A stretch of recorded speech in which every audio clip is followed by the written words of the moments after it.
ଯେତିକି ଡିମାଣ୍ଡ ଅଛି ମାନେ ଗୋଟେ ଗାଁ ଭିତରେ ଗୋଟେ ଏମିତି ଗୋଟେ ଜଳଖିଆ ଦୋକାନ ଗୋଟେ ପ୍ରଥମ ଥର ପାଇଁ ଦେଖୁଛି ଯାଇକି ପୁରା ଶେଷ ସେତିକି ଟେଷ୍ଟ ଅଛି ବୋଲି ଏତେ ବାଟରୁ ଲୋକ ବି ଆସୁଛନ୍ତି। ବାଇଗଣୀ ଦେଖିଲ ତେଲ ଅଛି ପୁରା ଜିରୋ ତେଲ ପୁରା ସ୍ମୁଥ ବାଇଗଣୀ ଲୋକ ପ୍ରତିଷ୍ଠା ରହୁଛି ଯାହାର ପ୍ରାଇସ୍ ନେଉଛନ୍ତି 10 ଟଙ୍କା ଆଉ ବାକି ଯାହା ରହିଲା 100 ଟଙ୍କାରେ।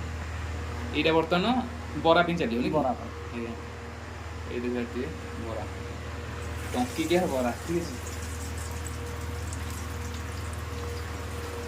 କହିପାରିବି ଗରମରେ ଆଜ୍ଞା ମୁଁ ସିନା ରହିବି ମାନେ ମୁଁ ସେଇ କଥା ଭାବୁଥିଲି ଭାଇ ଠିକ୍ କହିଲେ ମାନେ ଏତେ ଧାସରେ ଭାଇ ମାନେ ଏତେ ପରିଶ୍ରମ କରୁଛନ୍ତି ମାନେ ତାଙ୍କ ପରିଶ୍ରମ ବି ମୂଲ୍ୟ ଏଠି ବି ମୁଁ ଦେଖିଲି ରହୁନି ମାନେ ଆଜିକା ଡେଟ୍ରେ ଭାଇ ଲୋକମାନଙ୍କୁ ସାହାଯ୍ୟ କରୁଛନ୍ତି ବଢ଼ିଆ। ଆଜି ଚାହିଁଲି କାଲି ବଢେଇଦେବି ସେଇଟା ମୁଁ ତ ଚାହିଁନି। ମୁଁ ଲକଡାଉନ ବାତ୍ୟା ପବନ ସବୁରେ ବି ସେ ଟଙ୍କାଟା କରିଛି। ମୁଁ ଜାଣେ ଛୁଆ ଖାଆନ୍ତୁ ଛୁଆ ଦିନେ ନା ଦିନେ ମୋତେ ସକାଳ ସନ୍ଧ୍ୟାବେଳେ ଖୋଜୁଛନ୍ତି ଭାଇ ଆଜି ଖୋଲିବଟି ବାଟରେ ଗଲେ ଘାଟରେ ଗଲେ ବଢେଇବାରେ କିଛି ନାହିଁ ସବୁ ଗୋଟିଏ ସେ